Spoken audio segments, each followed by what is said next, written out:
By now, you've come to the awareness that a great change is taking place. The battle of resets is no longer a distant headline. It's unfolding right before our eyes.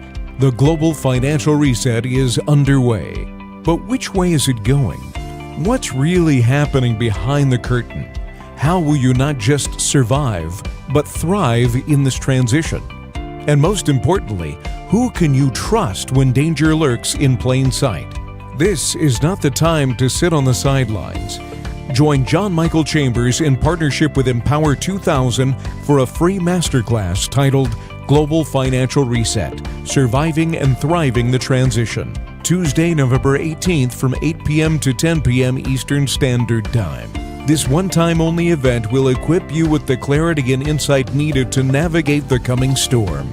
Across the nation and around the world, people are asking the same questions. How do I protect and preserve my hard-earned assets? How do I make sense of what's happening in the financial system? How can I position myself and my family to not just endure, but emerge stronger? The window of opportunity is closing fast. In this powerful masterclass, you'll discover exactly what you need to know to stand strong, protect your assets, and goots. Get out of the system. The world is shifting, and the dawning of a new financial era is here. Register now by visiting wealthcoachuniversity.com. Click on the webinar promotional announcement. JMC looks forward to seeing you there. Where we go one, we go all. Global Financial Reset: Surviving and Thriving the Transition. November 12, 2025. I'm John Michael Chambers, and welcome back to the GFR, Surviving and Thriving the Transition. And joining me today is Will Barney, Ricardo Bosi, part 2 from Josh Reed, and a part 2 follow-up from U.S. Attorney in Bangkok, Thailand, Benjamin Hart. So here is your Global Financial Reset disclaimer before we begin. I am not giving any specific individual investment advice on this program. This is for educational purposes only. Now, the following summation has been provided by fellow Patriot Guardian Daniel R. I covered this last week. It's brief, but it is noteworthy to bring this to your attention once again, and perhaps for the first time for those that are joining us for the first time. The government shutdown. Let's talk about some of the things that went on behind the scenes during that shutdown. Nothing about that was normal. The shutdown is a smokescreen for a silent purge and the beginning of the end of the cabal's grip on power. Funding failure, that was the idea, the budget, the funding issues. But the reality is strategic military operations been unfolding under the cover of the shutdown, accelerating. Federal buildings closed, service disconnected, contractors sent home, but also behind sealed doors, special teams are removing files, hard drives, and evidence of massive corruption. Treasury and Federal Reserve accounts being frozen and transferred, but also the QFS system already live in parallel mode, testing real-time payments and gold-backed credit. IRS offices shut down with no notice during this period, but the agents are being interrogated. This is not being told to you on mainstream news. The old tax apparatus is being dismantled while a new, transparent, flat system is being installed. It's a work in progress, folks, and it's moving along. Classified communication lines move to secure military channels. When the signal switches to the EBS or EAS, the public will understand why this, quote, shutdown was necessary beyond some of the obvious budgetary issues. And on that line, President Trump basically was Muhammad Ali, and Chuck Schumer and the team was nobodies, and they're flat on the mat. Good job as always.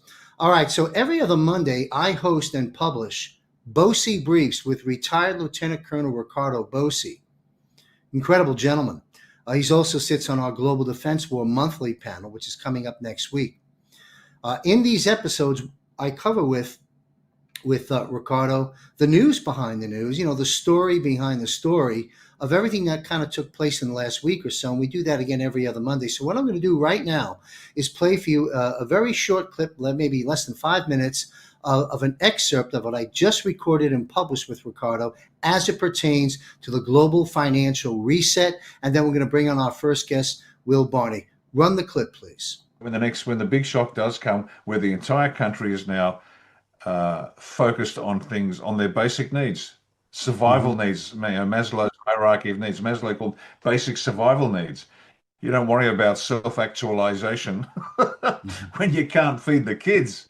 And so they're just phasing it in. So that's why the SNAP issue is now, and that's the what I'm getting out of that is we're very close now. We are very, very close to the scare. We're very close to the financial shutdown. Or collapse, not shutdown, collapse. And remember, ladies and gentlemen, the whole system has to be collapsed. That's what this is about. Not just tinkering with a few bits and pieces to make it better, because the entire system is rotten. It doesn't matter whether it's finance, whether it's the judiciary, whether it's the bureaucracy, the military, the constabulary, it's all rotten.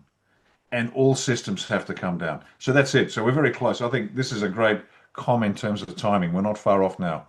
But if you wouldn't mind elaborating a little bit more about this collapse as the key word of the financial system, because a question that is on the minds of a lot of people is who's collapsing it? One of three things, and I'd like to have weigh in on. We're going to then talk about what's happening in the once great New York City, where I was born and raised. But before we go there, three things I see happening when you see the word collapse of the financial system. Okay, so is it collapsing upon itself because of all the corruption over the decades? Is it being collapsed by the white hats, or is it being collapsed by the black hats? And what's in the bigger picture of the battlefield? Because as you keep saying, you take the money away, you got your bank account's empty, your food cupboard's empty, you've got the people's attention, and so since that's coming big time, and you're in great company with stating that. I'm curious to know the answer, or at least your views, sir, on is it a collapsing upon itself? Is it a white hat or black hat collapse? And then what's the value in this war if it's being used as a tool? Where's the good news at the end of that story? Because a lot of pain is going to come. Yeah. Well, most of the war, like most of the bad things have happened. Some have been in it's been in the purview of the white hats to actually control or shape the events in order to minimize collateral damage. Some have been just blackout events and of course real damage. So there's been this, somebody said it the other day quite accurately, the analogy of a chess game is not too off the mark, because both sides have a move. You can't, the white hats just didn't set up a strategy and start employing the strategy, because in war the other guy has a say. Now the other guy can either fight, do nothing, or withdraw. And depending on what they do, then you have a move, and then a counter move, and a move, and a counter. That's the nature. It's very dynamic.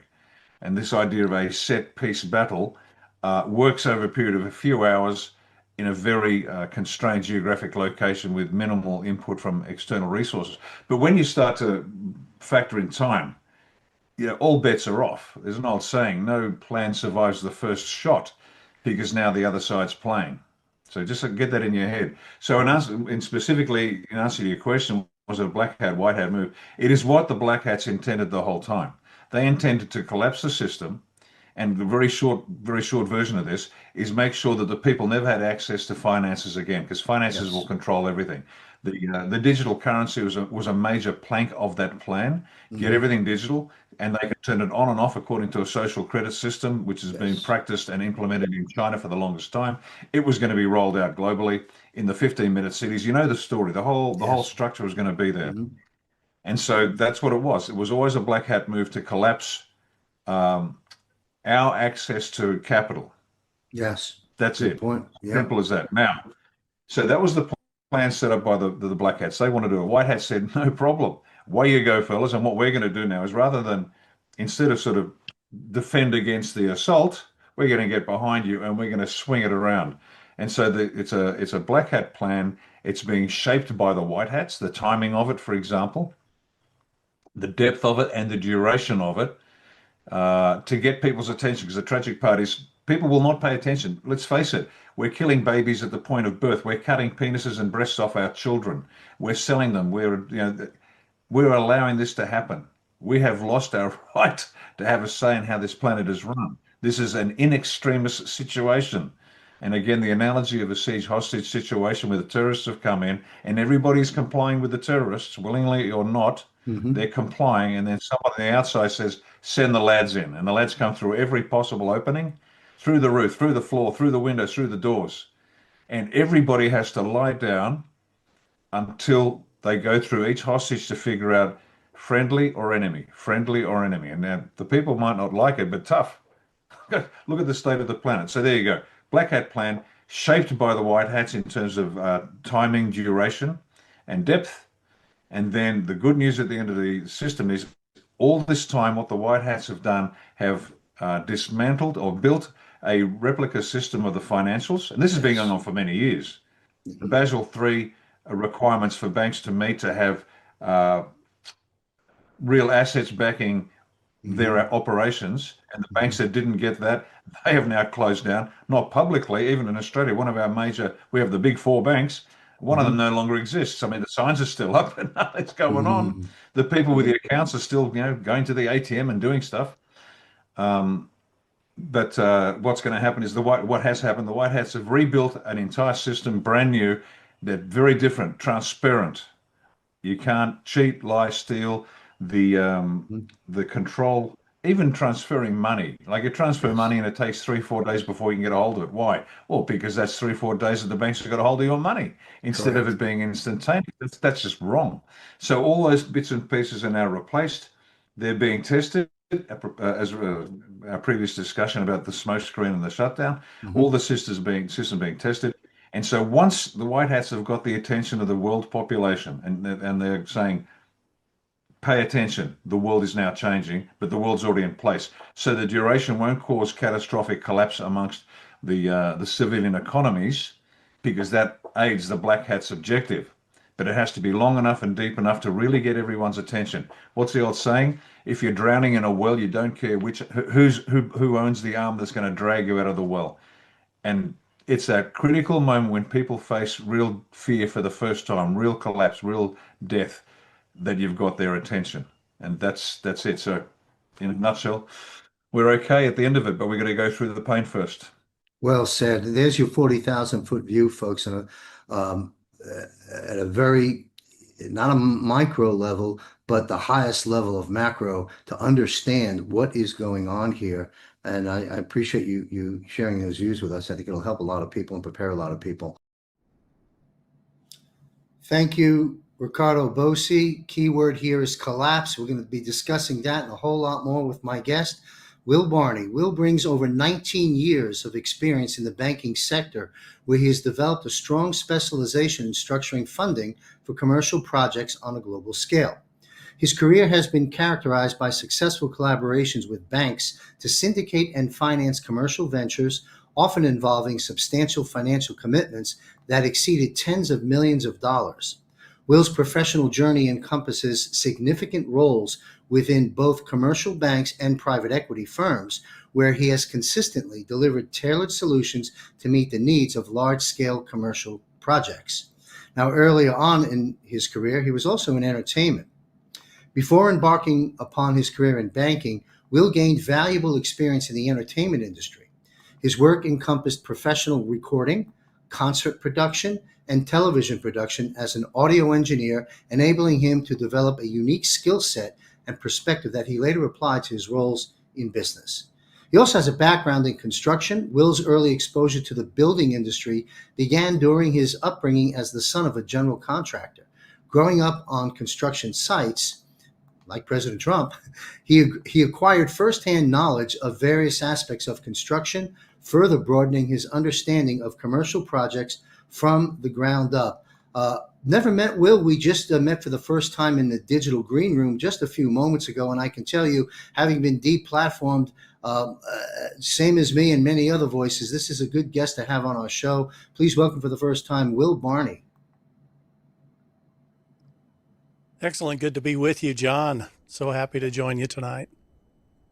Thank you very much. there's a lot I want to machete through here because there's so much going on. And so I just want to jump into this with sort of set this up as a question here. We're setting up an entirely new global financial system, as Ricardo Bossi just indicated, while still participating in the current system that we're in, the dollar, the SWIFT system, the banking, so forth and so on, which was designed to see that we all fail miserably in that system: inflation, taxes, corruption, so forth. So let's chip away at this by beginning with banking, of which you had a 19-year career in. In this new system that is being, here comes the question, in this new system that is being set up as you and I sit here, where does this leave the central bank, the central banks of the world? Because they're not going to acquiesce and try and come aboard. They're at war with the new system, as I see it. So what is the central bank up to concerning the central bank digital currency and banking in general? Where do you see the model we're in terms of the banks once QFS, dollars restored, stablecoin QFS? What happened to the central bank system? Are they still sitting there? Do they hang on? Are they going to release their CBDC? In your crystal ball, what do you see happening? Well, there's a lot of dynamics to what you've just described, and so let me break it down, and I'll give you my 50,000-foot view. The central banks, primarily the Federal Reserve as a primary central bank, and then spreading throughout the world from there. The same families owned every central bank in every 180 plus countries. Okay, same people running the same system. They always had control of the currency, and they had a taxation system that went along with it. It doesn't matter what country, it was the same system technically. So what we're looking at today is moving from centralized to decentralized, which is going to be dramatic as we move into a blockchain economy. Not only do we get speed, but we get instantaneous peer-to-peer connection where, John, I can do business with you and I can send you $50 directly, and it never touches a bank. It goes from me and it goes to you. They don't know what I have in my account, and nor does anybody else. All they can track is that a payment moved, and they don't get to participate in what's known as the settling of that account, right? So that's the whole thing is they're really disturbed right now. And a lot of people don't understand this, but billions of dollars have already left the banking system and are now on blockchain over the last several years. And we had a panic move it's been a week and a half ago, 2 weeks ago now, where the Federal Reserve conducted a conference, and it was all about blockchain. And, here's how we're going to work with blockchain. And they're going to issue master accounts, kind of light master accounts. I think that was their version. So companies like Coinbase and stuff, they can have a master account so they can move money directly onto the Federal Reserve system, and they can send it through their payment rails. Well, why are they doing this? They're doing this because they want to settle the money, and it's being removed from them because people are sending it directly to each other, and they don't get to earn fees on that settlement. So it was a panic move. I kind of laughed out loud when I first saw it because I was like, wow, this is the desperations of a dying animal here, trying to somehow coerce the future back into their system.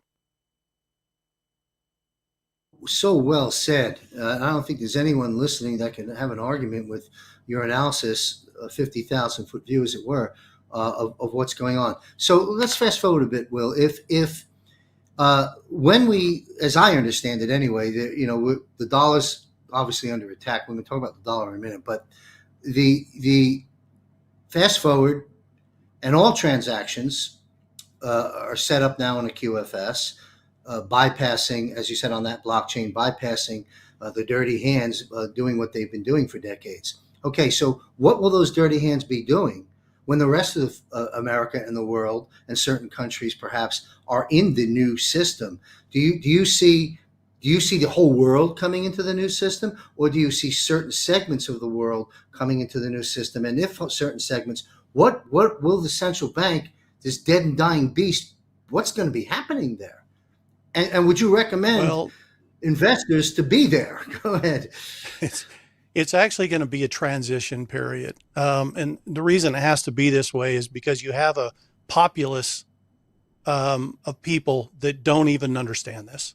They don't understand that there's a new future waiting for them that is freedom, right? It's prosperity. And so you're going to see both systems exist side by side for some time because people need to see the difference in front of them so that they can grasp and understand why everyone's moving to blockchain. And it's not any different than when we were sending letters and people were trying to convince us that we should all send emails instead. It was a panic. Everybody was in panic when that happened. They're like, oh, I don't know anything about this. I don't know how to do an email. But look how quickly people adapted to it. Now email is regular. Everybody sends email, and it slowed down the amount of letters that were going through the mail. So it was an adaptation to using digital technology. And that's what we'll see with blockchain is as people learn to do that. Now, I do think there's going to be some dramatic moves that are going to happen over the next 6 months where you're going to have probably as much as half of the population gravitate to it very fast. And some of them are already there. You're in this boat, right? You're already there. You're already embracing the future. But there's going to be a lot of other people who are going to jump into this. And you'll see blockchain become the standard for everything. You'll see it become the standard for reporting real estate. You'll see it become the standard for stocks. You'll see it become the standard for bond transactions. Everything will move to it because of speed and instant settlement. You know, right now, if you do a bond transaction or even a stock trade, you can buy that stock, but it technically doesn't settle for up to 48 hours later because it goes through the bank system. You got wires still moving. Now, this last July, the Federal Reserve launched their counter to this, and it's called FedNow. And so FedNow went live on July 14th. And what FedNow was this ability to settle wires instantly. And I actually did a wire on FedNow, and it wasn't instant, but it was within a couple of minutes, okay, which is pretty fast for wires. So this is their answer. They're trying to say, well, we got to get this. The problem is there's legislation that's passed the House and is sitting at the Senate right now. And there's two pieces of legislation that are critical. One is the Clarity Act. I mean, that's the paraphrase, Clarity Act, but it's all about crypto clarity and bringing regulation. So things that you would typically would see as terms of protections for the people, in terms of, you know, regulation and rules so that banks aren't taking advantage of you. Well, that same thing could be happening with crypto. And it's going to be massive because when it hits, you're going to have a lot of crypto companies that have been running in the Wild West for the last few years that suddenly have to undergo audits. And it's going to bring that to heel. And I do expect that legislation passed before the end of this year. So, in fact, it could have been done this last month, but they were distracted with other things like a shutdown. And if anybody, as you mentioned earlier about shutdowns, that it wasn't normal. It wasn't, we all know that wasn't normal. Is it a mystery that we went 40 days and 40 nights before finally there's a solution? You know, Q said it would be biblical, and the clues are everywhere, right? It's kind of funny to see it play out. But as we look at finance, some people are going to jump in and some are jumping in already, and they're early adopters. Between now and the end of the year, you're going to have another 17 ETFs go live on the XRP ledger, the XRPL. And everybody is moving to the XRPL because it's fast. You can't do this on Bitcoin. I don't know if the last time you've done a Bitcoin transaction, but the last time I did one, it took me 37 minutes to settle that. 37 minutes. Well, the last time I did something with XRP, it was done in like 5 seconds.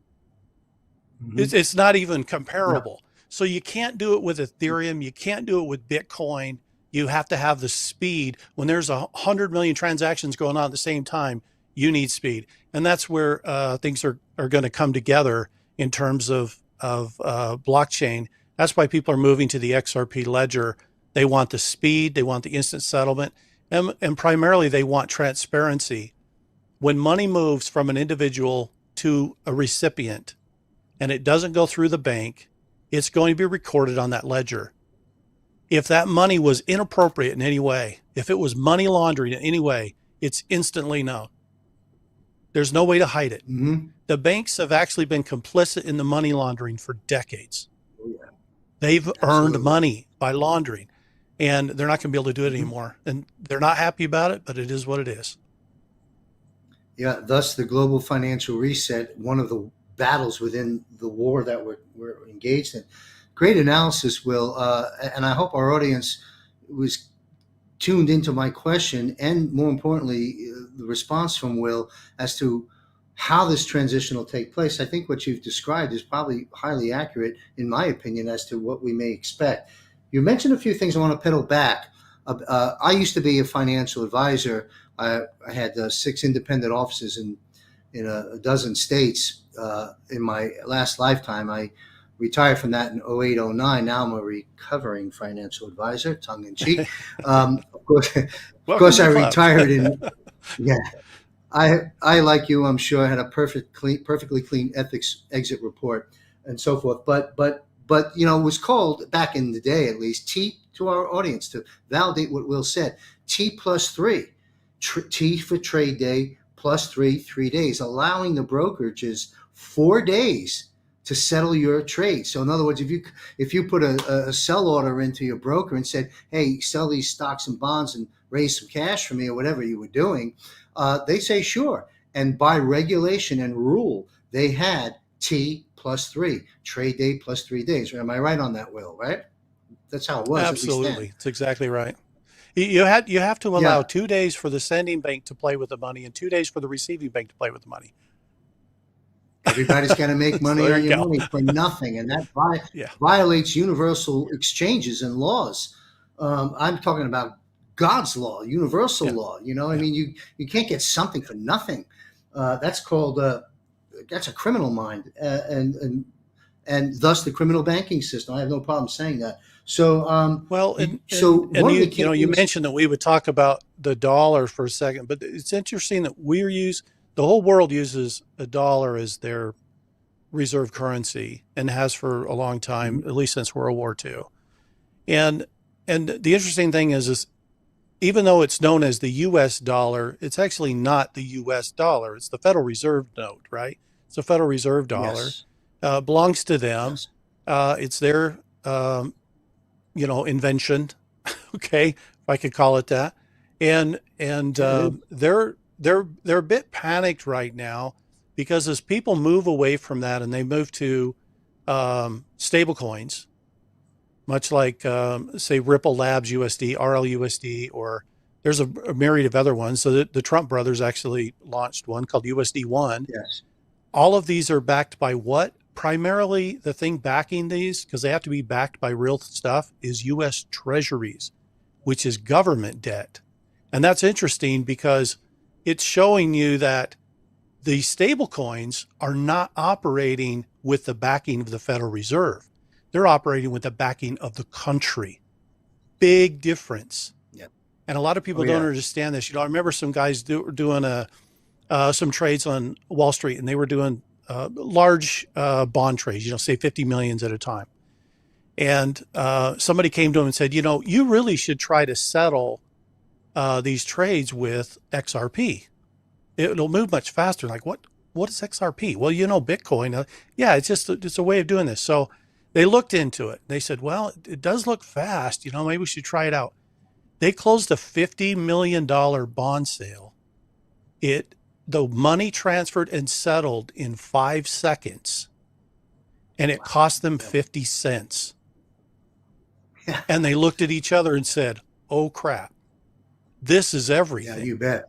And that's what the new system will be. It'll be everything because it's 24/7. It's on all the time. It doesn't take banker holidays, right?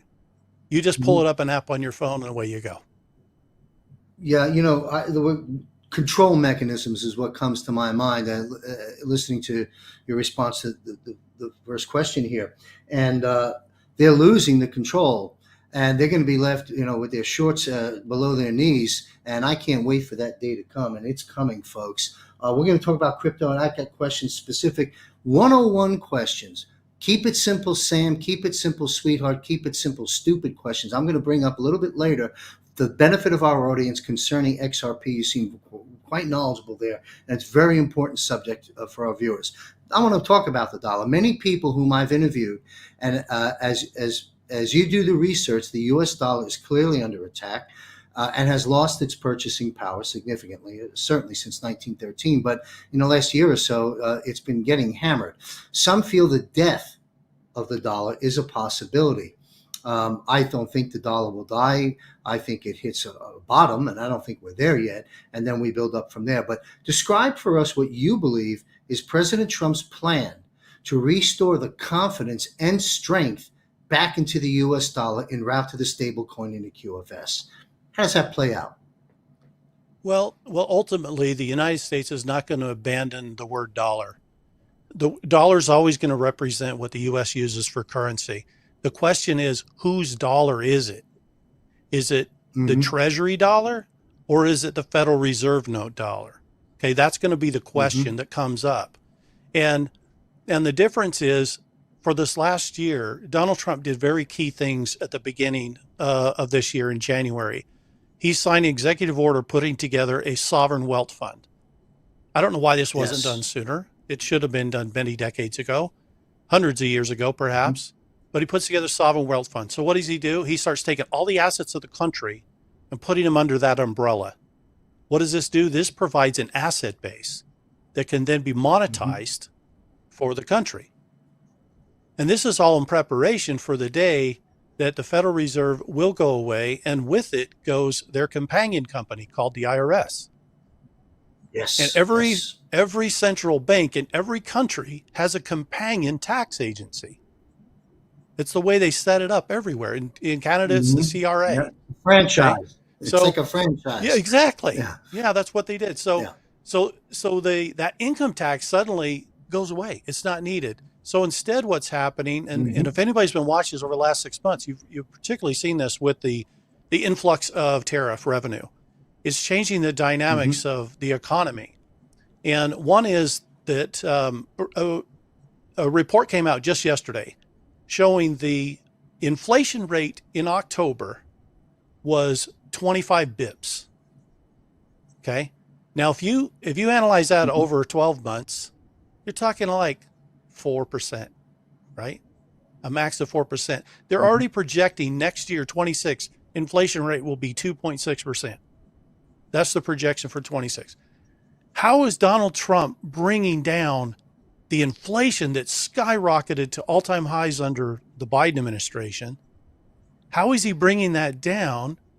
And yet at the same time, the dollar's losing value too. Everybody's confused by this. They're like, how is it that the dollar's coming down in relation to gold and silver? Yeah. It's losing ground. Just today, silver went up $4. Okay. So how is it losing ground to metals when we're spending all this money and we're doing all this stuff? And the difference is, instead of printing, Trump is bringing the money that was outside of the country back home, and it's called $20 trillion worth of investment. Yes. So this brings dollar into the country without printing dollars. This is how you bring that inflation down, and yet at the same time you sustain the country through the transition. It's the most brilliant move I've ever seen conducted. And it sets things up, because now you have the assets of the country being utilized, and we're talking in-ground assets, mining assets, oil assets.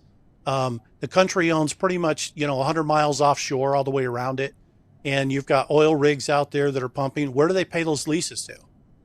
Well, they're going to pay it to the government. And what is the government going to do with that? Well, they're going to say, we don't need to take income taxes anymore because we have a revenue source now that we can operate from. We don't need to tax our people.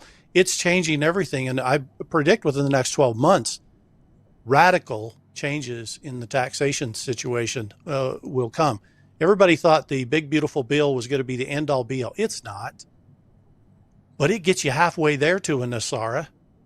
And that's what we needed, is we need to start stair-stepping ourselves, getting closer to delivery day. And we're on our way. It's exciting. Absolutely. Well said. So talk with us, Will, about the developing, seemingly ready to go new stable coin in a QFS. And will there, I guess the question is, will there be, and I think I know the answer, but I'd like you to comment on it. Will there be a need for any banks once we have our coin, we have our wallet, we're in the QFS, it's encrypted? It sounds to me like there's no need for a brick and mortar building or even online banking relationship whatsoever. Am I off in lunacy land, or is that actually where we're heading, keeping it simple? No, I think the banks will exist for a period of time, but give it 3 or 4 years, and you'll see just a small fraction of what we have today. And that's primarily because that digital wallet is replacing your checking account. If you have the ability to receive money and you have the ability to send money out, you don't need a checking account because you have it on your phone and it's 24/7. It doesn't take a holiday. Okay. So people are going to look at that and they're going, why do I even have a bank account? It's kind of the same thing. You know, I know people today that don't even have a landline phone in their house anymore because they walk around with a cell phone. They're like, why do I need a landline phone anymore? I got this mobile device. It's the same thing that's going to happen with banking going forward. Go ahead. I agree. So anyway, the point is this, John, that go ahead. That we want to help people embrace the technology because it's not scary. It's just that something that's unknown is unknown yet. And sometimes that feels a little disconcerting at first. But just because it's unknown doesn't mean it's bad. And we have to get rid of our fears. The Bible says, fear not. And I'm going to tell you right now, you don't need to fear. The amazing thing about blockchain and about these digital ledgers that are distributed ledgers, right? They're not even centralized. That's the whole point. It's distributed, which means if I do a transaction with Bob and he lives on the other side of town, that transaction is going to be recorded at the closest digital node to us. But within 24 hours, it will be repeated onto every node around the world. Okay? So there's multiple backups of everything. This is what's brilliant about it. You cannot hide dirty laundry. You cannot launder in the money anymore. It's going to be found instantly. And so the transparency brings prosperity, and most importantly, it ends the theft. A lot of people think that when they think of theft and they think of robbery, they think of the guy that breaks into your house and steals all your electronics and your jewelry and whatever and runs off with it. But I have seen more theft, white collar crime in a brick and mortar bank building than I've ever seen any other way. And it's remarkable. I'll give you one example, and I won't name names because I can't. Okay. It's a billionaire comes to me and says, hey, I'm having some trouble with 3 big banks. These are big mainstream banks in the United States. I have money in them. In every one of those banks, he had over $100 million. Okay, I can give you kind of general numbers. All 3 banks had frozen his money, and he couldn't touch it, and he didn't know why. And they were giving him this story that, hey, there's a Homeland Security's got a flag on this. We don't think it's any big deal. We'll get it straightened out. It'll be okay. All right. He comes to me and he says, I don't understand why. I'm getting a similar story from every bank, and I don't know why. And I said, it's really simple. They're trading your money. What do you mean? I said, they're using your money in a contract, in a trade contract. And how long has this been going on? He said, 90 days. I said, then give it another 9 months and you'll get your money. 9 months? Are you crazy? No. I said, well, that's how long the contracts are on. They're 1-year contracts. At the end of 9 months, you'll get it back. I says, go ahead and get your lawyers, dig into it, see what you can find. I said, but I can't help you because it's already contracted in the back end.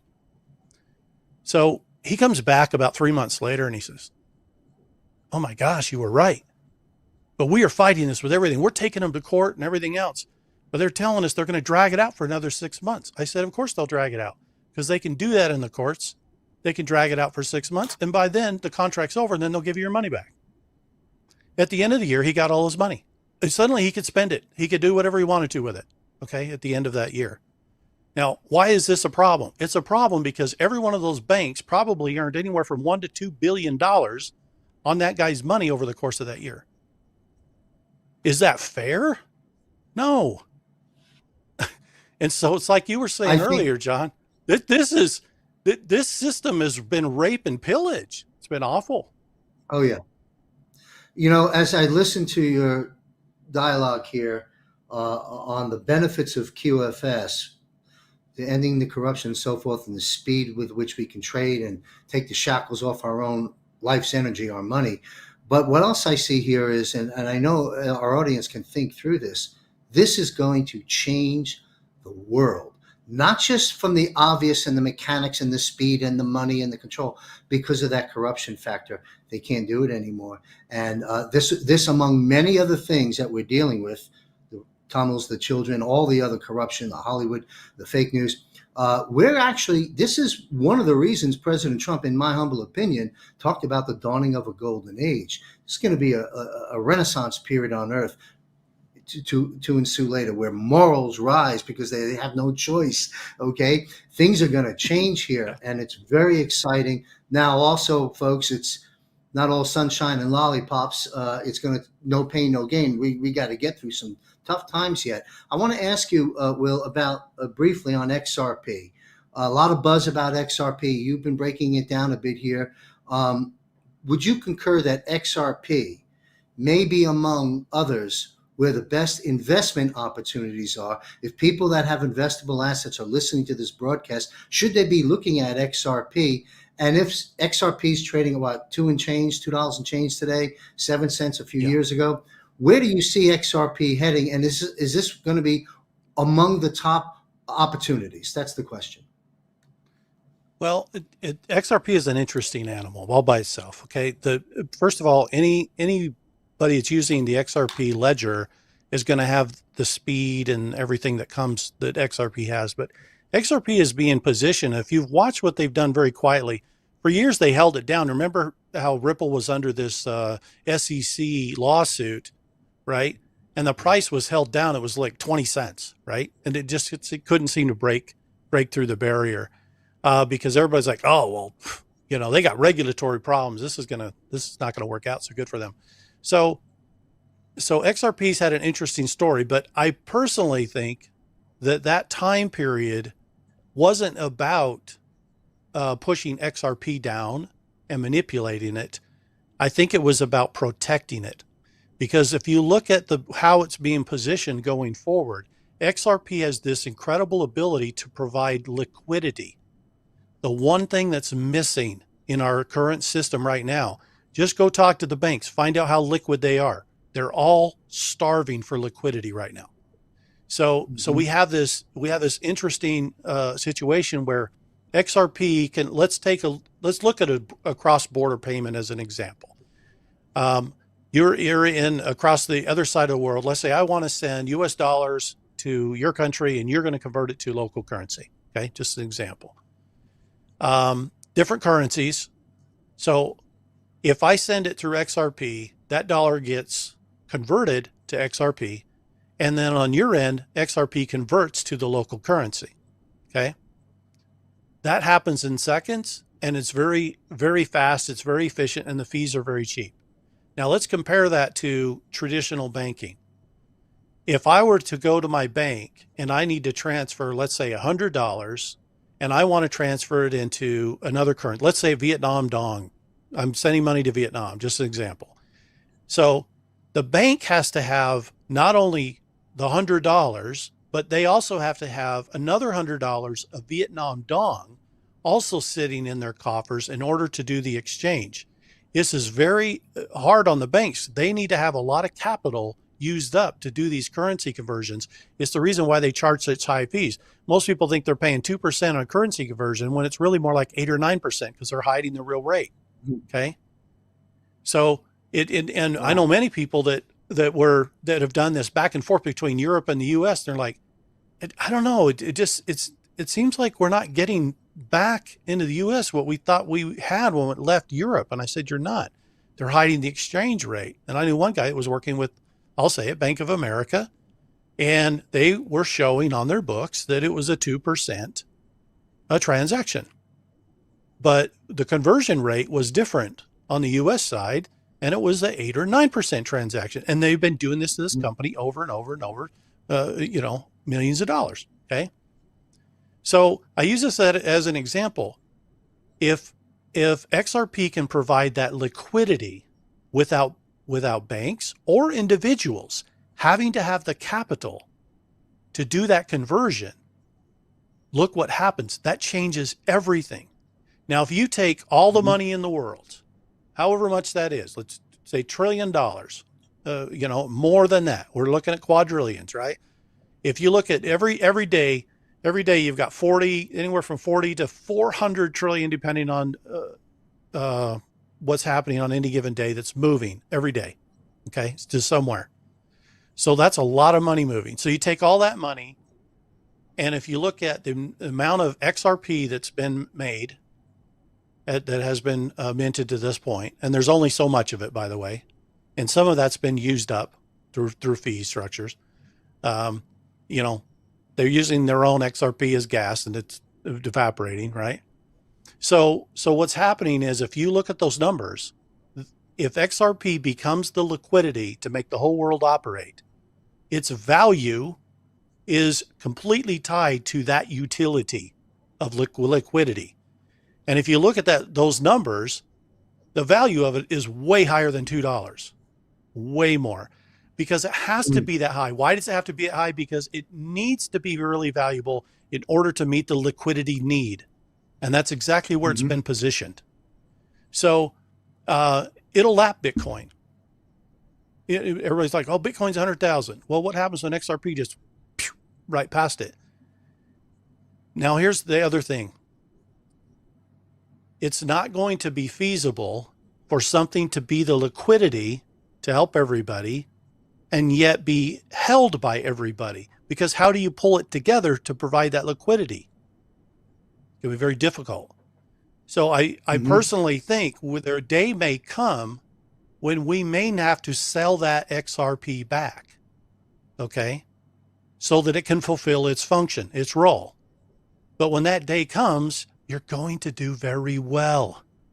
Very, very well. So there's going to be a great opportunity. Now there's a lot of other coins, XLM, HBAR, Quant, all these other ones that are also ISO 20022 compliant. They'll be held by the people, right? We'll trade those with each other. It'll be something that we will hold.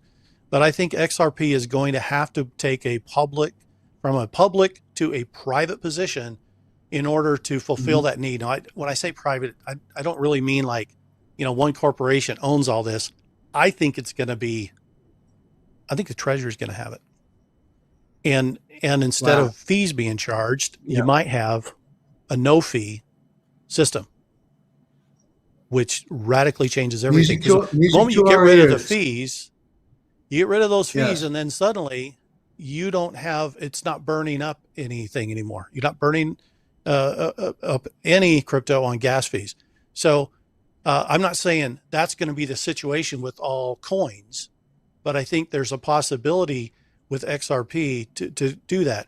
And I could see that happening when the country says, look, we want to, United States passed a stablecoin bill in last July. It was July 18th.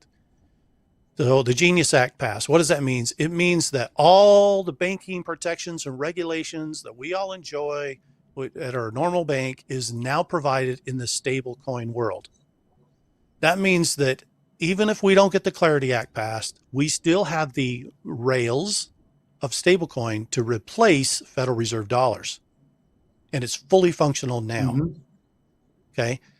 So as people get into revaluation of currencies or bonds or other things that they think may have some assets that they can launch their projects with, don't count on that money transversing through a Babylonian bank system to get to your account.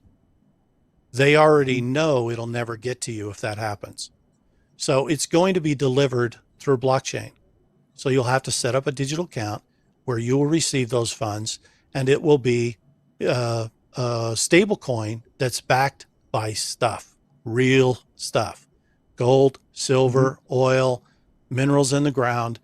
And so it's no more fake, no more fake stuff. You know, look at what the Federal Reserve has done. They create trillions of dollars with nothing but a mouse click. Now, how can you have any institution, I don't care what company, but if a company hands you $100 and it costs them 1 penny to create that, how is it fair that you have to pay back $100? That doesn't make sense. Sure. So when all of this is exposed, the great scam of the central banks is exposed, the fiat system, I wonder if there won't just be a zeroing of that debt, because it was all fake to begin with. Let me interject. First off, great analysis and great talking points. We have to have you back on the crypto thing just and only in the future. I want to say that you're right about that, of course, and you're in good company with that statement that Juan has uttered that to me, Juan O'Savin and others, that 39 trillion of federal debt, the lion's share, it's going to be shifted onto the balance sheet of those that created it and off of ours. But I want to ask you this important question, then I want to get to bonds. People that own treasuries, whether they're T-bonds or T-bills, there's a lot of money in there. And we're going to get to the bond collapse in just a moment, but I'm going to zero in on this specific question for a quick response. People that are holding treasury bills or bonds right now, when these conversions and transitions are complete, will it be dollar for dollar? Are they going to get hurt in the treasury? Is it dollar for dollar with the new currency coming in, or are they going to get a haircut? The country is going to have to pay its debts. It's part of the reset. In fact, every country will have to pay its debts completely. But when you have trillions of dollars of value in the ground, you can do that. You can zero that out. Now, this is different. Like if they owe money to the Federal Reserve, that's different than if they owe money to John holding a T-bill. Okay? The bankers, they're going to be dealt with very differently, very different circumstance. But for individuals that are holding that, of course, they're going to be able to get their value out of it. The government isn't going to say, no, it's all over for you. That would be very bad faith in starting this. So I don't see that happening. I see everybody being made whole. Thanks, Will. Let's talk. Time's moving here. I want to get a few more questions in before we conclude our segment. Bonds are collapsing. Report last week, I think it was $46 billion in municipal bond defaults. Juan O'Savin swung by. He was in Asia. I'm in Thailand about a year and a half ago. I can't remember. He stopped by for a quick visit, and we were chatting, and he said there's going to be a big bond problem later that could be devastating, and it will probably emanate from Japan, because Japanese and China have so much of our debt. And now we see this cascading. We see it beginning. What are your concerns about bond defaults right now? In fact, Juan is on the record very recently with Nino stating he has great concerns about California and New York as relates to the bond crisis, that they may very well collapse. But it's more systemic than just two states. What's your opinion? And we don't have too much time left, but what's your opinion about the bond market right now? And while we're not giving specific investment advice, we're providing broad education to a camera right now, you and I. Would you recommend people stay in bonds with what's happening? Well, we just discussed the federal situation, but the municipal and local level is very different. Okay. And corporate. And what you're going to see, you're going to see the, I hate to get into politics because I don't like doing politics, but we're going to here, because the states that are in the biggest problem area in terms of needing to raise money are blue states. You mentioned New York, you mentioned California. But just look at the big cities. All the big cities that are Democrat run, they're offering all kinds of free handouts. They're offering all kinds of incredible programs. and they're going to be offering freebies to everybody. Well, freebies cost a lot of money. Okay. That's just the honest truth of it. So what's going to happen when the money, and this is even Democrat money, that's going to start looking at this going, this isn't sustainable. I'm not buying these anymore. Right? People are, and that is already begun. As you said, defaults. Because Yes. when the money stops, when they can't get any more taxation, when everybody just says, I've had enough, how does New York City, how does Los Angeles, how does San Francisco pay back their debt and continue to borrow? Because these programs are all being done on borrowed money. So they're not going to be able to. There is a crisis here. Now, Yes.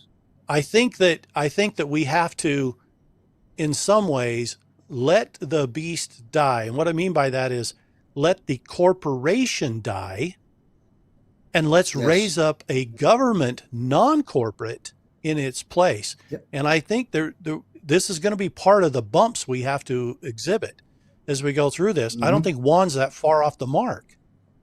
This is the cracks in the dam now, and it's going to be problematic. Yeah. Okay. Let's talk again. There's so much to get into. You've been a great guest. I want to thank my producer, one of my producers, Sandy, for making the introduction. I'd love to have you back. We do this weekly. We'll bring you back in at some point where our schedules work and so forth, because there's so much activity, as we've been discussing, that's going to take place.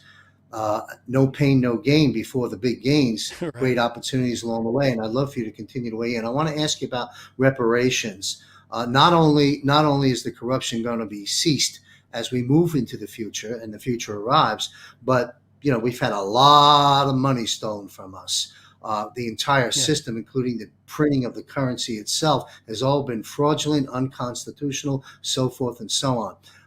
I've had retired Lieutenant Colonel Tom Lennox on here, incredible service, 80-year-old gentleman to this nation in military and combat at the Pentagon, in special ops intelligence. He also served as the comptroller for the Department of Defense, and he laid out a very specific set of information that he believes is going to be happening and the formulas that they have to return money to us. We don't have a lot of time to delve into that, but just to get you on the record, would you now, of course, the president has just come out in mainstream news a matter of days ago that, $2,000 check will be coming to all of us, sovereign wealth fund returning some of the money back to the people, and not the rich, as the soundbite goes.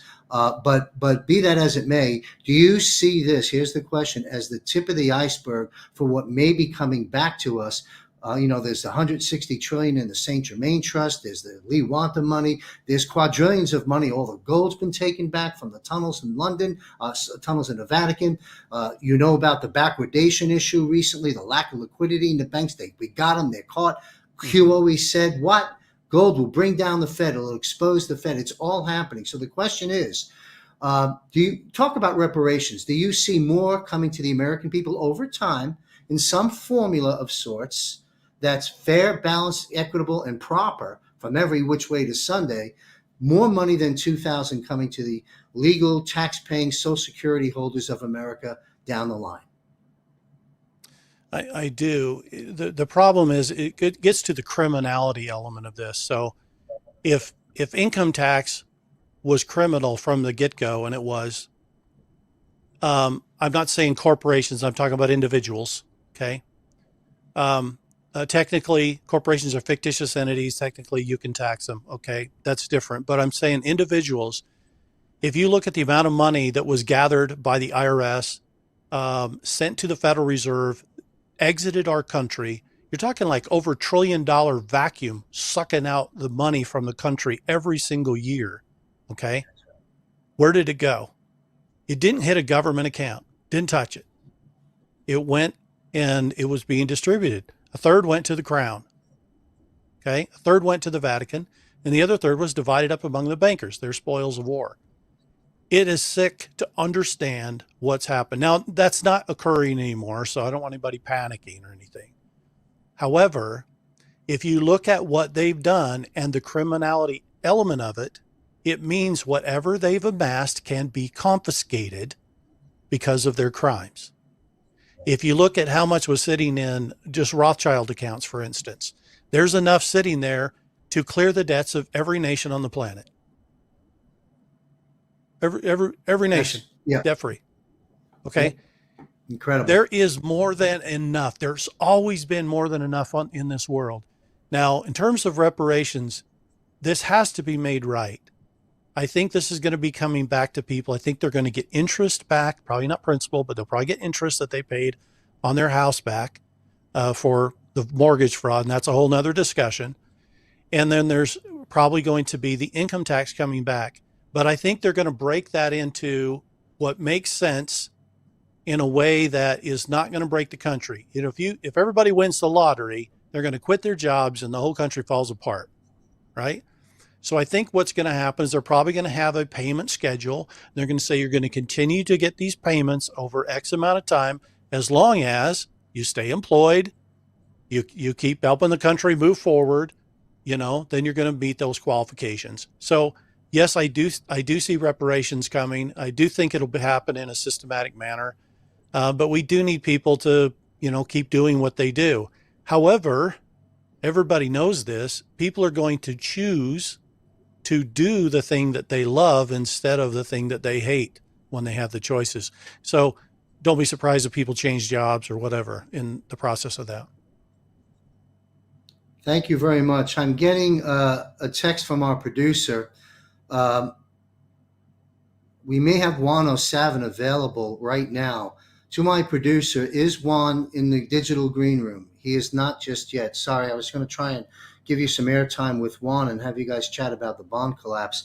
But apparently he's just not in yet.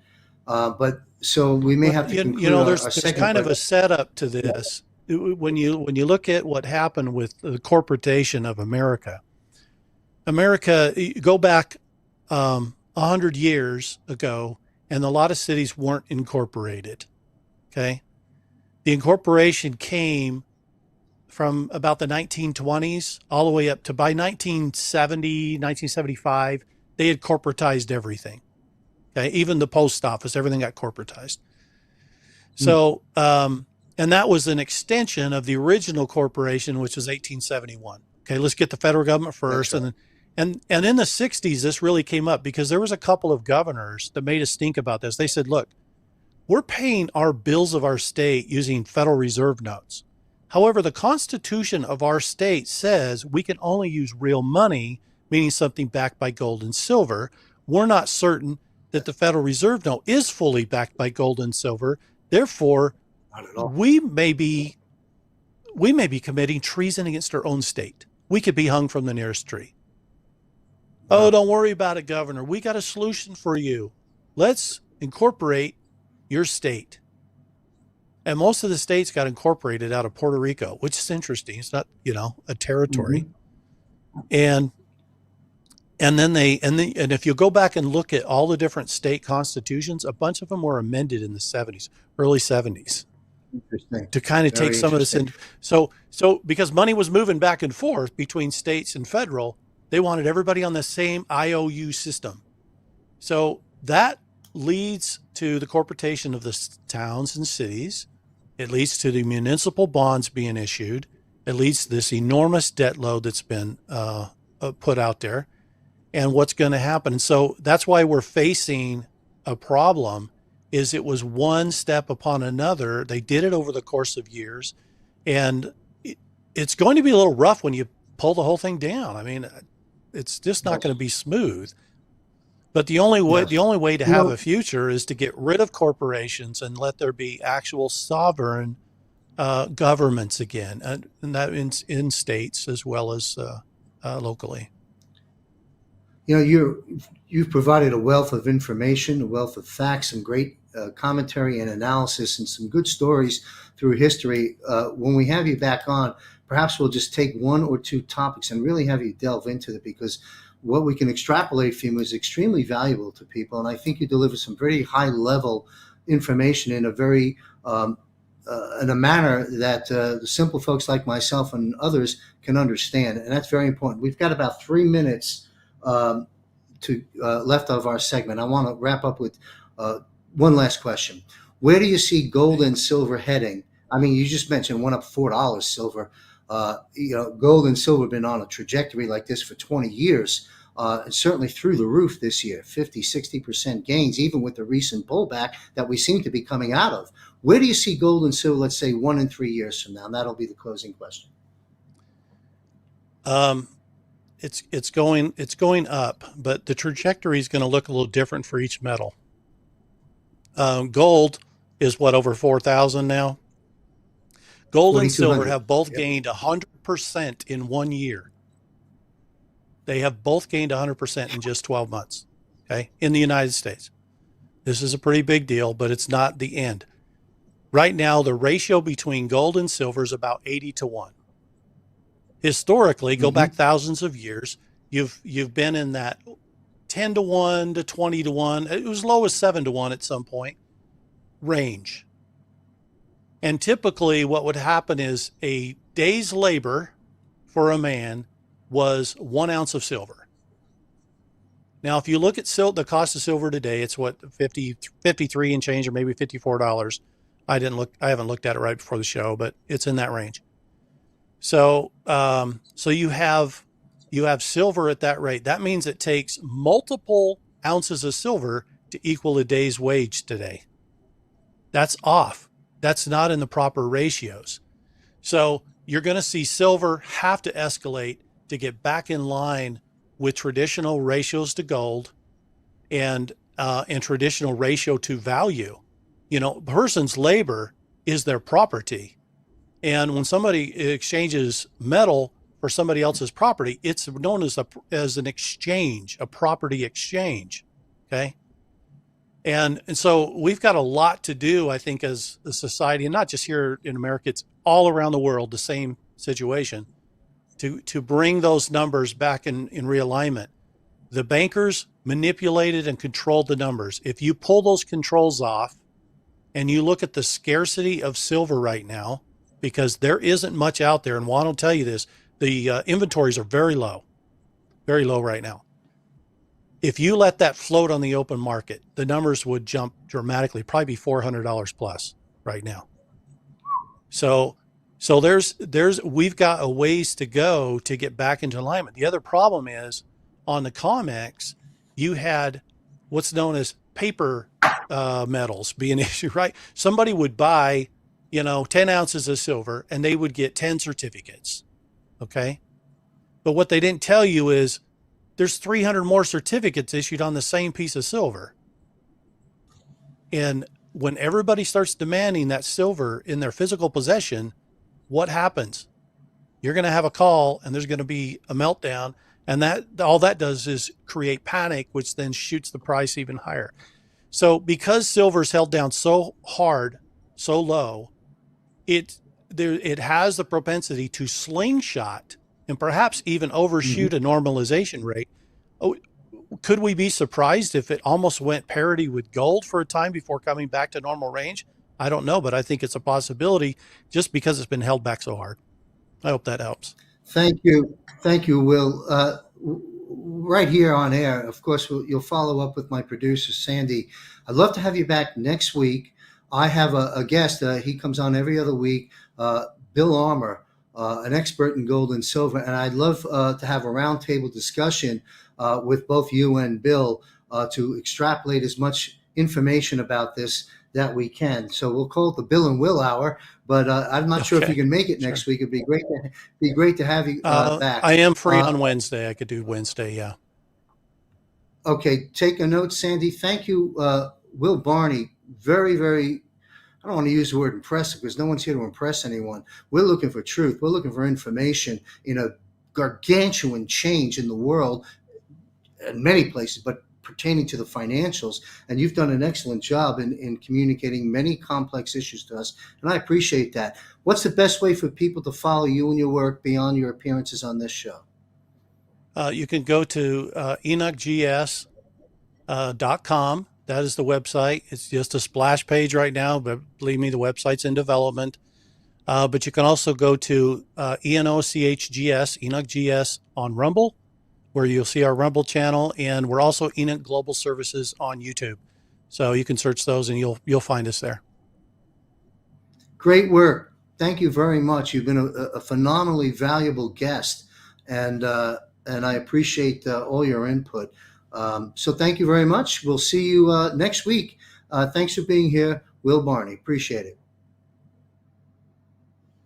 All right, Josh Reed. By the way, folks, we've got Juan. He's traveling and so forth, intermittently trying to patch in. If Juan makes it in, my producer will alert me, and we'll bring Juan on to have him comment on the crisis that Will just spoke about concerning the bond market and various cities, and particularly the states of New York and California. Now, Josh Reed served nearly 10 years in the U.S. Navy.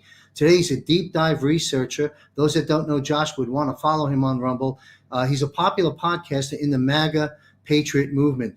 This is part 2 of the discussion I aired last week with Josh Reed. I'll be right back live after Josh Reed, and then we'll hear from Benjamin Hart. In the United States. So there's a lot of things that could happen economically, John. Before you go there, yeah. Let's take a pause. First off, thank you very much for all that information, facts, and analysis. Before you jump into the impact on the economy, which is very important and applicable to this very show, just a brief comment about what's your take on Rubio and Kristi Noem and others holding up, if you will, in military bases based on all the threats that you've just laid out. Circle around and conclude your commentary and analysis and opinion on that move. Why is that? That's pretty unprecedented, pretty important. And martial law, EBS, shutdowns, battles within. How do you see that? And again, it's just your opinion playing out potentially.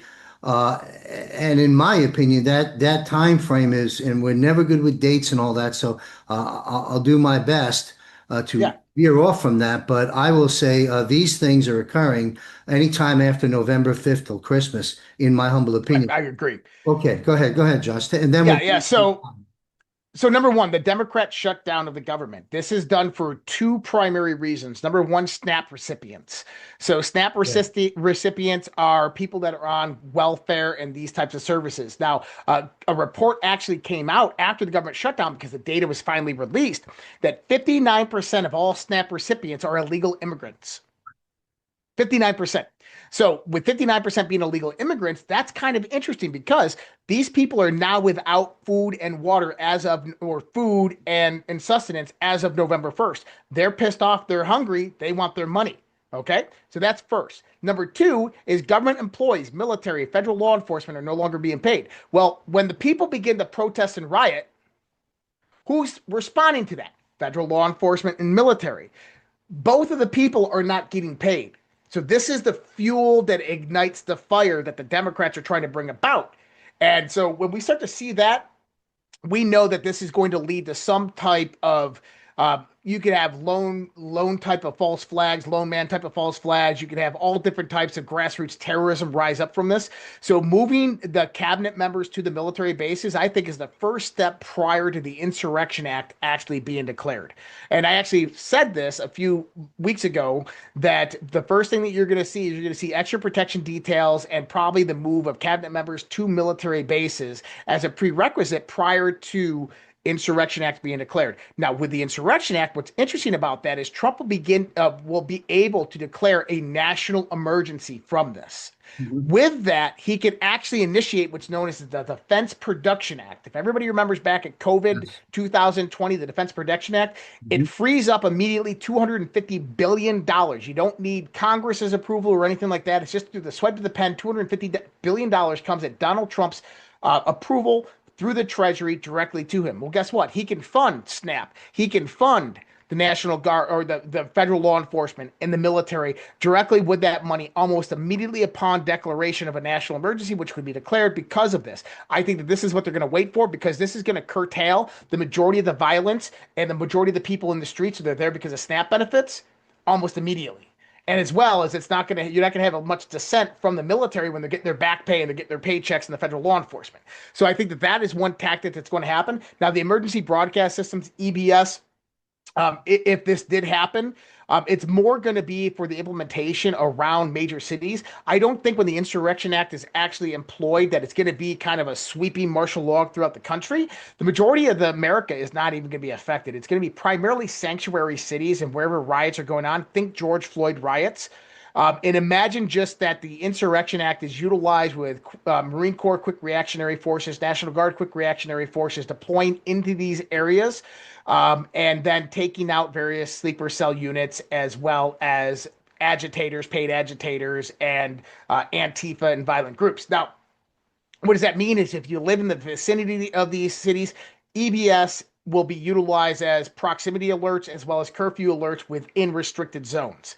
That's how this would actually operate. You don't want to scare the shit out of the entire population, and there's really no need to lock down the entire population with something like this. Now, economically, how does this work? Economically, we're going to see One moment, Josh. Sorry, I don't like to interrupt, but just very quickly, because you're taking us into a new territory, and then we'll close out our conversation. Before you take us to that new territory, just comment on one thing we haven't addressed that might be applicable to what you were just discussing with situational martial laws and curfews and utilizing the EBS in certain ways. The question there is disclosure. Where does this fit in? Comment on the disclosure of all these crimes and treasonous acts over the years that we're now taking into the civilian courts, but we know most of it will be a military operation. In your mind, where do the disclosure portion of this battlefield, when does that start to take place? And again, in your best guess. Oh, yeah. So it's actually been taking place since about May of 2025. The first thing that we saw was the email that I actually just talked about from the Open Society Foundation's Lenny Bernardo talking through the Open Society Foundations, where they're saying that Julianne Smith and HRC have agreed. Basically, this is the foundation for FISA. And if you go to the Q boards, FISA equals start. This is the foundation. Think layers. So you have to build up a FISA. Now, what we understand is that FISA goes both ways. What I mean is historical and then future. This is how it works. FISA is the primary investigation right now, FISA Gate or Russia Gate. Now, why did the Democrats try to coup Donald Trump in 2016? To cover up their own crimes under 8 years of Barack Obama, and they're laying the groundwork for the New World Order, the 16-year plan, right? That's why. So those crimes, by the way, are part of the criminal conspiracy, which is statute of limitations never ends because it continued from the Barack Obama administration into FISA-gate and continued to the 2020 election and even today. So the statute of limitations are not gone because it's an ongoing criminal conspiracy. So all of that stuff becomes relevant. Number two is all the stuff after FISA-gate, 2018 stolen midterm elections. You have COVID-19. We know the actors involved in that. We have the stolen 2020 election. And then we get into the 2024 election, which was actually prompted to be stolen. But we had some good patriots, a group of 30 people out there, and they'll know I'm talking about them, that actually thwarted the stealing of the 2024 election. And the way that they did that was by knowing the IP addresses working out of Serbia and Venezuela of the groups that were basically going in and spooling up the virtual machines inside the RAM of these voting machines that would change and shift the votes. And they DDoS them on that end, not on the state level end, and thwarted them from ever stealing the 2024 election. That was great because they did a dry test run in Venezuela, and that's why Venezuela actually had a legitimate election back in 2022. Machado actually won, but Maduro's still in power. And this is one of the kind of the power struggles we're seeing there. So going into this is that we have to understand that FISA leads to all doors being opened. Today, we just had a massive disclosure come out there about James Comey. And this came about because James Comey filed a motion to dismiss his case filed in the Eastern District of Virginia with Lindsay Halligan, the attorney out there. And they went out and declassified memos, emails, letters, everything showing conclusively that James Comey lied, committed perjury. Not only that, but furthers more crimes being implicated in it. And this is why I say RICO is going to come back around on this. But criminal conspiracy treason, everything is implemented within this recent disclosure. And it brings about the burn bags, quote unquote, burn bags that are being discovered within the FBI headquarters. Now, were there burn bags in the FBI headquarters? No, there absolutely was not.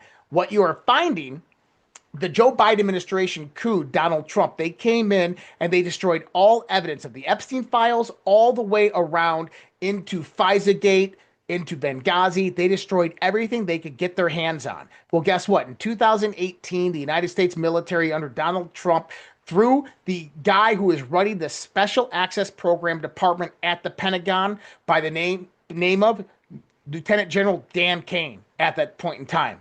Now, why is that important? Because he's the current chairman of the Joint Chiefs of Staff, Dan Kane, same Dan Kane. He was leading the Pentagon Department for Special Access Programs. Now, the president can create a special access program, but you'd have to go through one military member in order to do that. At that time, it was Dan Kane, his current chairman of Joint Chiefs of Staff. They went out there and created an intelligence gathering group to preserve all evidence of the Barack Obama administration, 2016 to 2020, and then to collect from 2020 to 2024, being a honeypotting operation for the deep state. And this is exactly what they did. So how do you get that out? You got to go back to Q14. Q14 says, how do you get military intelligence power and control over all three-letter agencies? What must happen prior to that occurring? Well, guess what? We currently have DNI Tulsi Gabbard, who is the Director of National Intelligence that oversees all the intelligence organizations. Now, any cabinet member in any presidential administration, if they are on active duty or reserve, must resign their commissions. Tulsi Gabbard never resigned her commission. She's a lieutenant colonel in the U.S. Army Reserve. From what we got from people inside, is that she was not only a lieutenant colonel, but through a national security working group that is classified at the moment. We have two people that you are very familiar with that have gotten field promotions. Tulsi Gabbard was given a field promotion from what we heard to a general status. I don't know if it's 1-star or 4-star. And then General Michael Flynn, under this national security working group, was given a 5th star. First time since World War II. Now, I know that that's speculative, but guess what? We got this from really good sources. And I can't tell people what those sources are, but my other shows, you'd probably understand, but it's really damn good sources. Well, So, Flynn, if I interject real quick, has certainly taken a different approach to his activities in the public square, very recognizable within the last several months. I call him being self-activated and serving a role. But well, he's not self-activated. He came out just 2 weeks ago and said he's serving in a discrete position under the Trump administration, advising DNI Tulsi Gabbard, Secretary of Defense, Secretary of War Pete Hegseth, and other people within the Trump administration. He's working under a National Security Council work group, which is classified. We've already pinned this down. that's good. Good to hear. Yep. Yeah. 100%. It's already, we already know this for a fact. So we can actually see the fruits of this labor. So he met with Pete Hegseth about 3 weeks ago. He met with Pete Hegseth in the morning, 9 a.m. to 10 a.m. At 10:30 a.m., Pete Hegseth comes out and fires the head of the Defense Intelligence Agency. Right after Flynn put out a social media comment saying that this guy needs to be fired. Yep. That's Okay, the power so that General folks- Flynn has right folks, now. Follow Flynn. Add it to the list Yes. of folks you're following. Josh, we're going to wrap up in a few minutes. We got to have more conversations like this in up and coming episodes, especially since where we're heading, tipping over from dark to light, which is really what's happening here. What's the impact of all this as it relates to the economy?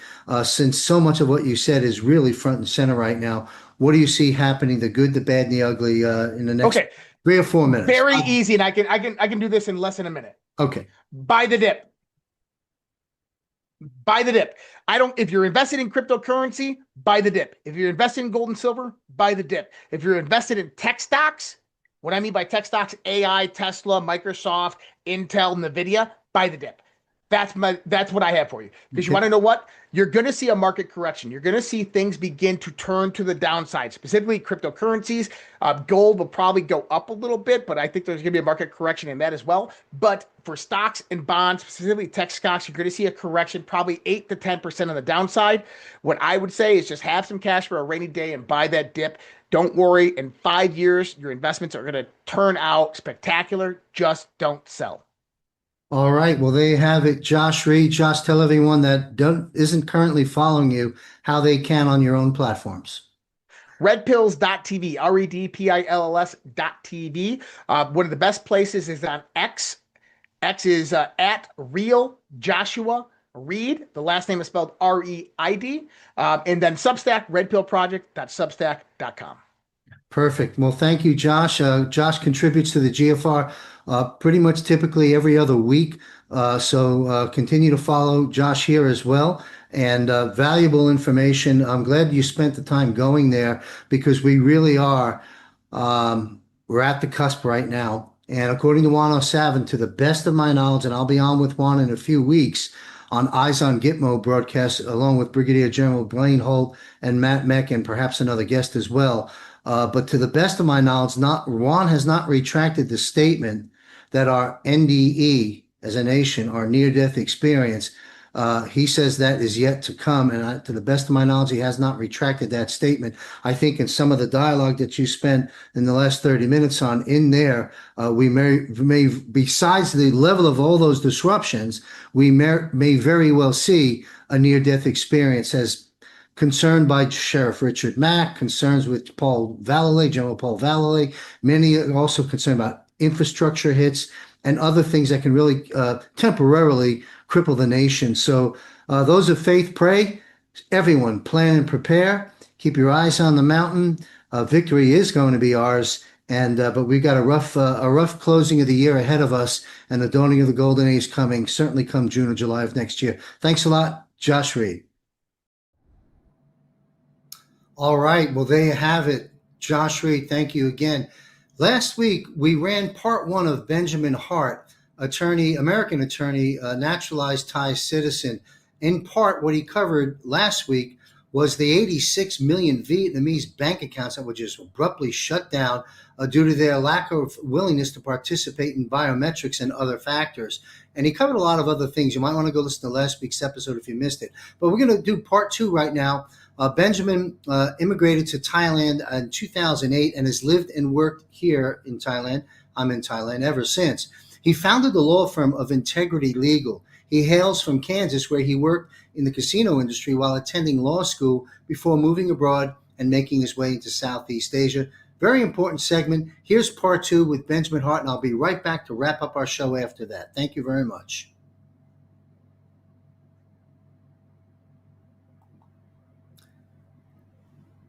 Do we have part two?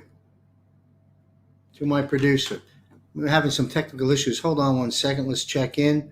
One moment. If we don't have it, we'll run it next week. All right. Here we go. Benjamin Hart. I'll be right back after Benjamin. Well, let's talk about gold and silver as we kind of wind down our discussion here. You'd have to be living on Mars with Elon Musk to not understand that gold and silver has been going through the roof for the last couple of years, certainly as of recent. Little pullback right now, which I think is part of the program. But what's your take? If we're going to be restoring the U.S. dollar, full faith and credit, and have that confidence boosted right back up, and so forth and so on, but with gold is the main component. And gold sitting at about 4,000 an ounce today, and silver coming close back to 50 again. It was at 55 at one point, I think, recently. Do you see this trajectory to continue for some time, since the currency may be used to back gold to back the currency? And also, there's all these reports coming in from highly credible people of the plane loads of gold on pallets that were removed from the tunnels in the Vatican, and other things of that nature. And this was reported by a lot of folks, including a former comptroller of the Department of Defense, served in the military for many years. So, and Lynn Woods mentioned it many years ago, the attorney, in the Carolinas. I guess the gold is God's money. There's a reason they say it's as good as gold. And I know they love gold here in Asia and Thailand. We've got gold shops on the street. And thanks to your education a while back informing me of how it works here in Thailand, but to our viewers, you can actually go to a gold shop Yeah. on the street and after various qualifiers, making sure it's the government checked and all that, you can buy bars of gold Yep. at a retail shop. I mean, that's how it's done. There aren't metals Yeah. dealers. You just go to shopping and buy your gold. Yeah. It's pretty Yeah. amazing. Gold shops. Yeah. Yeah. So where do you see gold and silver heading? And are you a fan of the shiny metal? Oh, I love metal. I think silver is the interesting one because it's an industrial metal, and frankly, I think the price is being suppressed. So, frankly, because of the way the gold system works here in Thailand, I'm much more exposed to gold than I'll ever be to silver, probably, which may end up something I'll regret. But no, I like both. Regarding the Fed and gold, I think there's a simple way out of this for all of us. The Fed specifically just starts buying gold at 20,000 baht an ounce or something. And we just go from there, because you could get us out of some of this stuff if we just revalued gold and moved on with it. But Wow. that may or may not happen. I don't know. Long story short, do I like gold and silver? Yeah, absolutely. I think it's my favorite thing at the moment, other than maybe certain types of businesses and real estate. Real quick, you mentioned the revaluing of gold. Translate that down to the guy who is trying to buy lunch today, so everybody understands. What does that actually mean?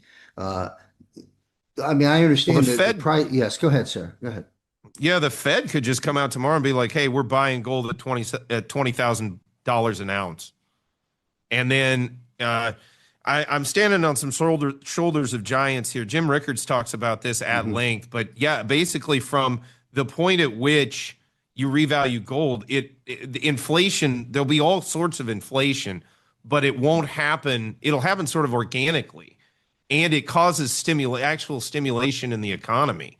So we've seen it. They inadvertently did it. Rickards talked about it. Nixon and FDR both inadvertently did it before, where they effectively caused the gold price to go up under those kind of circumstances, if I recall correctly. And yeah, I think if the Fed wanted a strategy, actually, its best friend is gold, Right. if anything, especially if you think of it in terms of the Fed versus like the European monetary interests and things of that nature. I don't have to go down that rabbit hole if you don't want to. And frankly, I don't know that we have time. But the long story short is, yeah, in a way, I don't know that gold and the Fed don't end up being more intertwined than people think, especially down the road. That said, out here in Asia, I only see it going one way, and that's up for at least the moment.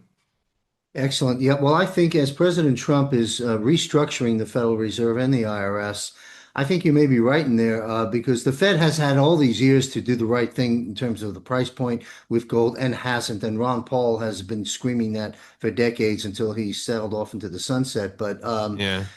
so if President Trump is going in there and doing the things he's doing, we may very well see a revaluation, and that would be fantastic. Yeah. So, I'm a client of yours. The full disclosure to our audience, you've serviced me in various different ways over my years, living in the States and now residing on a retirement visa here in Thailand. I want you to share with our viewers, for those that may have an interest in coming abroad, what does your firm focus on, and some of your business ventures here in Thailand? Thanks for that. Yeah, it's primarily, look, I got started out here some 17 and a half years ago in U.S. immigration primarily. And it sort of evolved from there. I became Thai about 7 years ago. That sort of changed my focus, where I could do things that theretofore had been sort of restricted to me.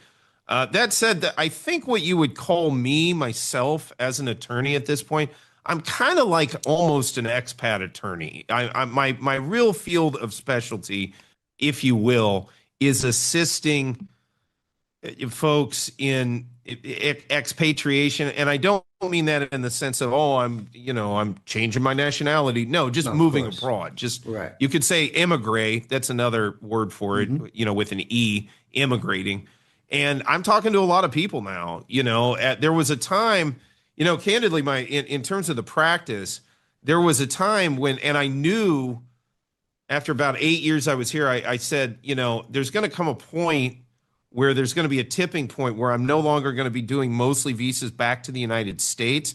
I'm going to start doing almost only, or the majority of the work I'm doing is coming out here to Thailand. Mhm. And that time has now come. You Mhm. know, way more. The demand for immigration work used to be really kind of one way because a lot of people could do things themselves. Then they digitized the immigration system and they've created all these different, you know, visas. They have all these different apparatuses. I mean, the one thing that's happened in just the past 10 years that I've noticed in just across the board is the proliferation of new bureaucracy. It's just Yes. insane, and I Yes. do not like it, but that's where I work in. That's kind of my ecosystem. So Well, it's it's good an for odd business. thing. It's good for business, but it's a big concern for us, which drives us to you. And on that note, you've Right. got an excellent Thanks. YouTube channel, which is how I found you. I don't know, it seems at least 5, 6 years ago when I was in Sarasota, and your followers have grown substantially since as well. You put out it seems almost daily, pretty short and concise reports, some clearly pertaining just to Thai related events, but mostly for the expats, folks like Right. myself. And so, Integrity, what's the name of your firm? The best place for people that are interested in the Sure. services that you have. How do they follow you? The best, a lot of people find me through YouTube. Our main channel is Integrity Legal Thailand on YouTube. If you want to email us, info@legal.co.th. That's info@legal.co.th. So that's the main firm website for folks that want to talk to us about expatriating or just, you know, moving to Thailand, what it's like to live in Thailand.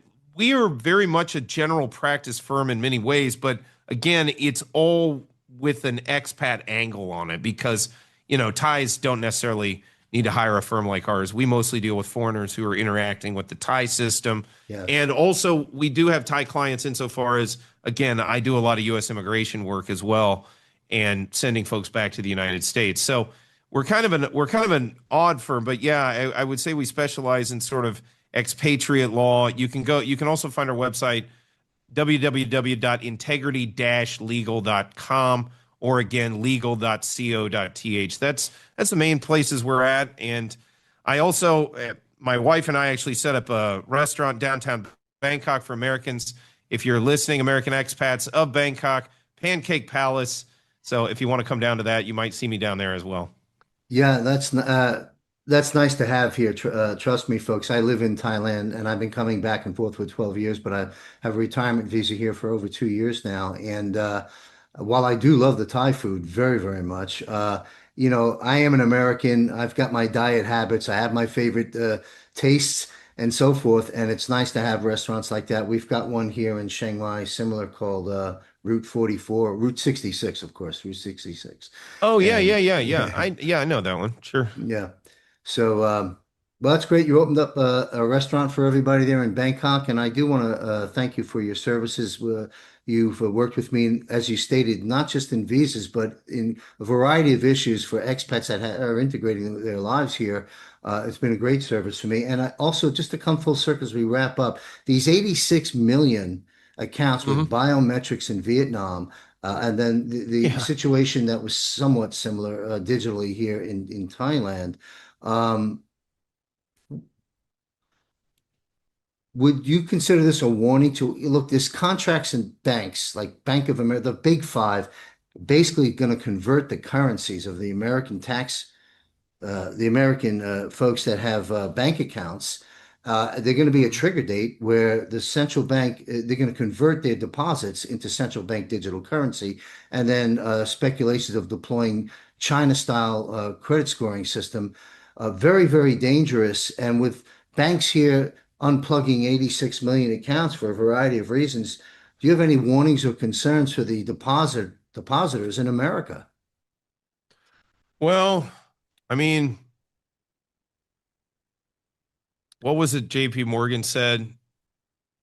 Gold is money, everything else is bank credit. You have to understand we're all fish trying to figure out how to outsmart the water in a certain sense with anything monetary. So The notion of, oh, do you run to the bank, get cash out? Well, to what end? I mean, if they turn it all into a CBDC overnight, and if they just say, hey, we're not going to accept anything but your smartphone, what do you even do with cash? Again, you're in their water, at the end of the day. That's where gold and silver come into my mind. And look, again, to the people in the crypto universe, I understand it conceptually.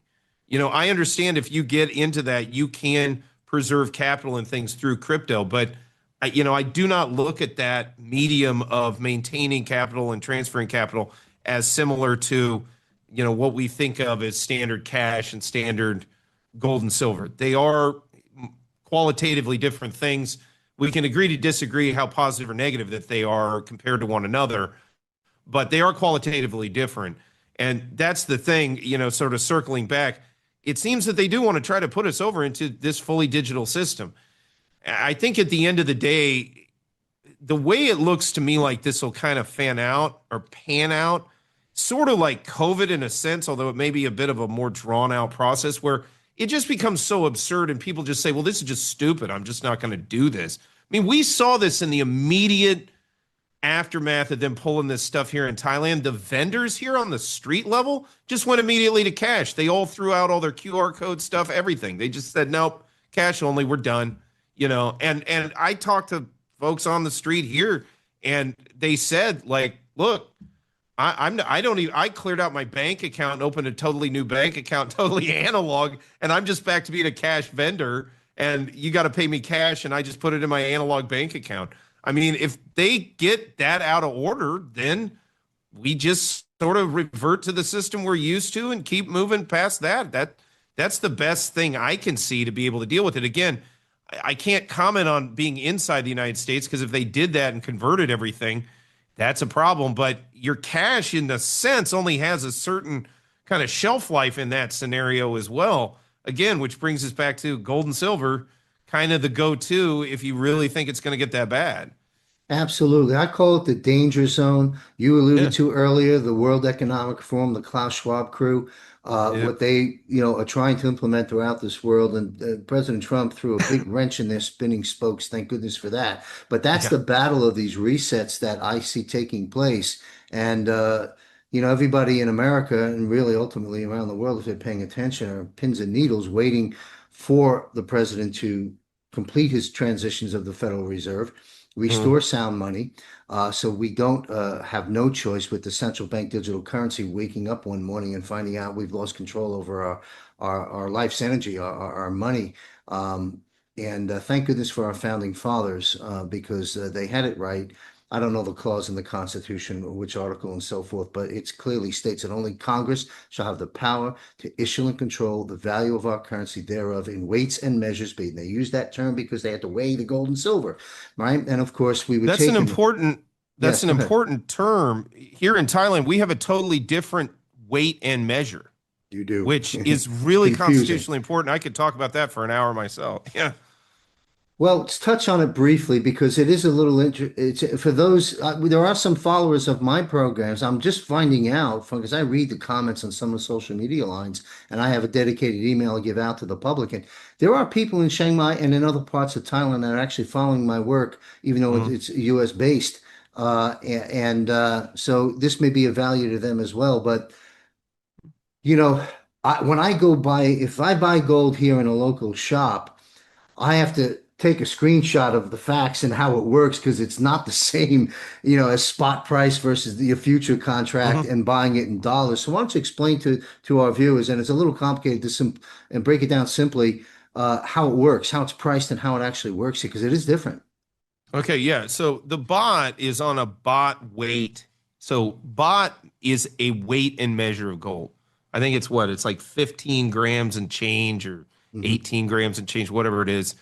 It's a certain amount of grams, point, ... And when you're buying this stuff, they weigh it out on gram scales too, so that you can see it, and they'll make sure to point it to you, especially if you're buying a lot. But it's a specific weight and measure of gold, though. It's like a pound is a certain amount of, I don't know how many pennies there are to a pound or whatever it is, but a pound was literally a pound of silver at one time. It's my understanding in the Bank of, or the English tradition. That was what it represented, is a pound note represented a pound of silver. Well, a baht is a weight and measure unto itself, the way that a pound of silver would have been. So it's its own weight and measure. It's 96.5, and then it's this certain gram amount, and that's just the Thai baht weight. That's what it is. The cool thing about this is, the first time I looked into it, I immediately was like, it's the classic foreigner in Thailand. Oh, we know better. They're just behind us. And then you turn around and realize, no, they're about to lap you. That's what's going on, Slick. Because they have their own weight and measure, even the economic activity from the international gold market does not spill into Thailand the way that it would into other countries. And I think that this protection is, this insulation, if you will, goes all the way back to the old gold system, the old gold-backed currency system, the pre-Bretton Woods system, if you will, the gold standard. Yes. And the Thais were like, hey, the rest of the world's doing this. We don't want them to subsume us, so we'll do it slightly differently so that they can't interfere in our markets unnecessarily, even through gold as a route. They had their own unique weight measure. They stuck to it. They still have it. And look, if you have any hesitance or confusion about whether weight and measure is important, the founding fathers made it a specific point to note weights and measures would be set by Congress. Yes. This stuff comes down to the basic fundamental components to an economy, really, is, what's a pound? What's a metric ton? What are these weights and measures, so we can get on with trading, doing business, building things, etc. So for Thailand to have its own in the gold universe, it's unique. It's just another one of those things about Thailand that's just kind of a unique positive. And we kind of take it, I think Thais kind of take these things for granted, but when you come in as an outsider, it's immediately apparent, like you said. And because they're on their own system, they could just run their own gold system, which is what they do, which in many ways is inverted, if you will, from the way we have gold, or what we would call the gold standard, because here you save in gold and you spend in cash. Yeah. So when we saw COVID, for example, break out, there were lines around the gold shops at the time, not to get money, to hand in their gold to get cash because they needed liquidity. They were tapping their savings and they're tapping gold. It's a different dynamic than in the West, where we just keep going on a credit card. Yeah. Very different. Just a few more minutes here, because I'm glad I have you here. Being an American, as I am, and damn proud of, and residing in Thailand, which I'm very happy about, some of the things that you very well know in your practice of law here, I know as someone living here. You see things here that I wish that we would have done in America. In other words, you know where I'm going. Between the border, getting jobs, buying property, China owns half of America's dirt. That doesn't happen to our audience here in the country of Thailand. Why don't you jump into that for a little bit? my favorite thing, I love the Thais. I love the Thais so much. I made a life here. I became one of them. I became a Thai. They're the sweetest people on earth. But on certain things, they're so blunt, and it's just bluntly obvious. And one of the things is there's no foreigners that are going to come in here and tell Thailand that they need to do this different, or this doesn't work right, because the Thai response is just, well, there's the door. You don't have to stay where nobody's compelling you. You can go. And that's the attitude we need to have. Look, it's called a nation state. Yes. There's a certain amount of nationalism that's very, not only reasonable, but necessary for the maintenance of that polity. We have to stay nationally cohesive. And look, there's Thais of all stripes, in the sense that, ethnically speaking, they have all different, ethnic backgrounds. For the most part, Thailand's pretty homogenous, but it's more diverse than I think outsiders really quite understand when you consider it's the crossroads of Southeast Asia. But understand there's Thailand, and this is the way we do things in Thailand. And if you don't like it, and you can go, it's fine. Moving on, Sure. and also look, Thailand protects its labor force assiduously. They go out of their way to go after, folks that would come in and want to basically, take advantage of Thailand in the sense that, yeah, they're okay with protectionism under certain circumstances. And I think under certain circumstances, it's warranted. Under other circumstances, I think Thailand needs to see certain innovative technologies come in from outside. And in those circumstances, yeah, we can be a little bit more open and sort of accommodating of foreign labor. But, at the end of the day, there's like 75 million Thais, roughly, depending on the statistic you read. Thailand is the only, really, in a very meaningful way, it really is the only country that was never colonized outside of Europe, effectively. Now, depending on what you read, Liberia and Ethiopia can also fall into that. I think Ethiopia has a better claim to that, but even their history is a little nuanced. And you get into Liberia, and they were kind of really an American colony, so whatever. But the long story shorter, they kind of became that way. The Thais have always been autonomous. They've always been independent, and they want to maintain that autonomy and independence. And that means they're going to be exclusive. And if you don't like the way they do things here, well, you can go, Yeah, sure. And we could take a page from their playbook on that. Absolutely. Look, I know as someone living here, by becoming aware of issues or through personal personal experience, you can't just, as buy a house on dirt very easily. Right. You can't take a Thai job away just and go apply for a job somewhere because you happen to be here. There are, you can go through the process, get a work visa, teach English or whatever it may be. But in our country, as we know, look what happened. Michael Savage said it well over the years: language, border, culture. You've got to protect and preserve your language, your border, and your culture. And we've let that go. And the Thais have not. And if anything, they have strived to bolster. They've strived to do all of that. I mean, just with the language, common Thai, if you will, standard Thai, is spoken throughout Thailand, notwithstanding the fact in many places there's a secondary dialect in the home. But standard Thai, that's a given. Every Thai that goes through the school system here is going to be able to effectively speak, read, and write standard Thai. And, national coherence is important, and the Thais respect that. And I respect them for it. You bet. Well, listen, it's been great talking with you. I'd like to have you pop in periodically as world events change, and they will significantly, because we know America's changing significantly and economically, and that will have impact in the world, as President Trump with the tariff programs has already begun. He has a big pulpit. I mean, he called a meeting with like 1 or 2 days notice, and all the European leaders sat in front of his desk like pupils before the principal.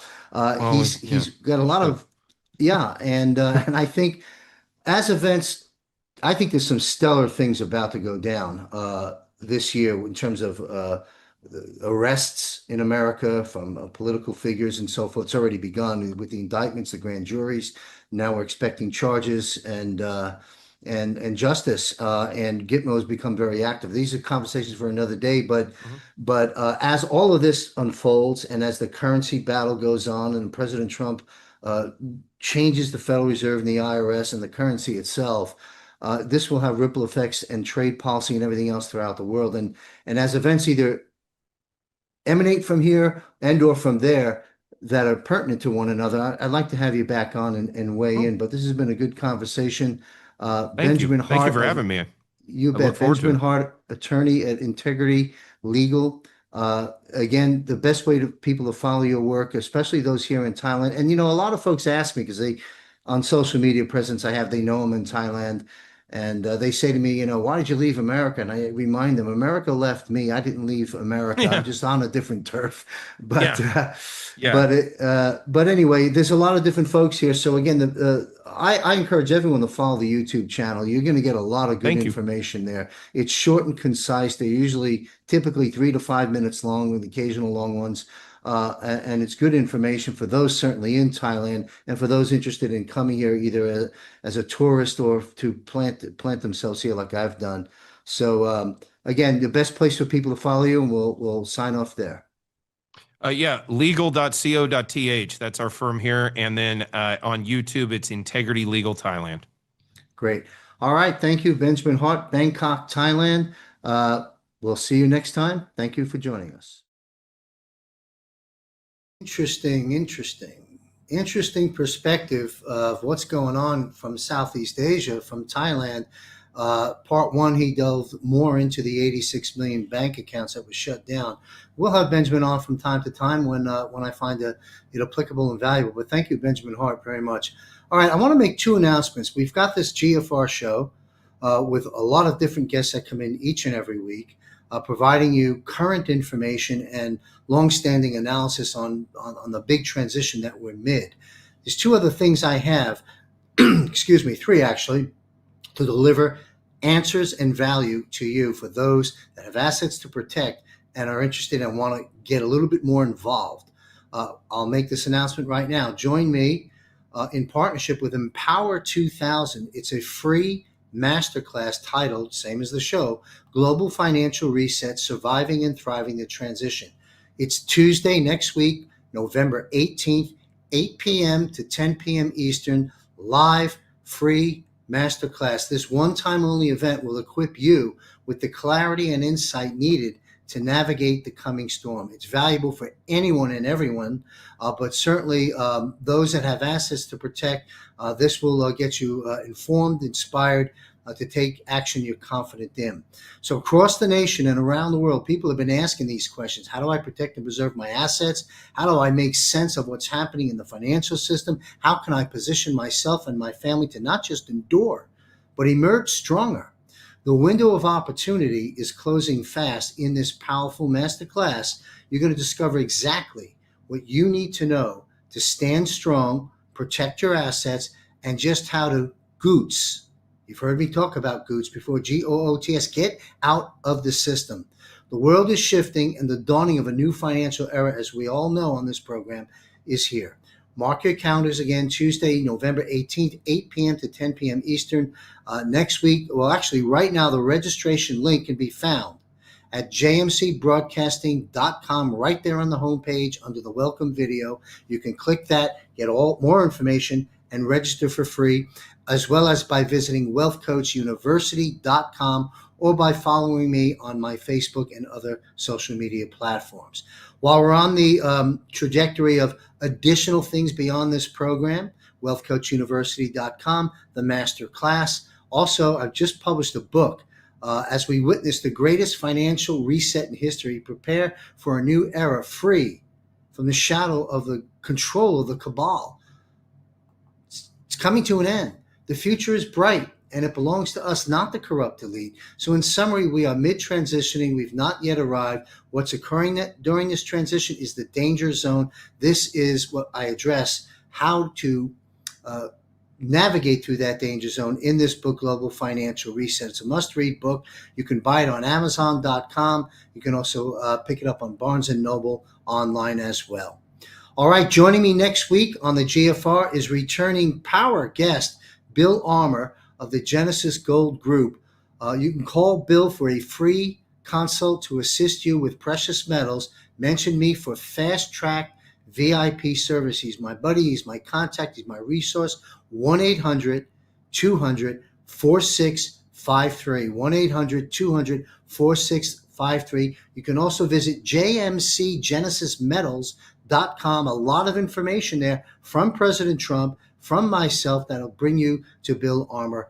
And again, next week, as we just learned, for those who've been with me this whole 2 hours, Will Barney will come back, and we will do a roundtable discussion with Bill Armour and myself. Also joining us next week, first time, we'll be introducing John Dowling to discuss his weekly RV report as my guest here next week. So great show next week. I look forward to seeing you at the Masterclass November 18th. Stay safe, and may God be with you.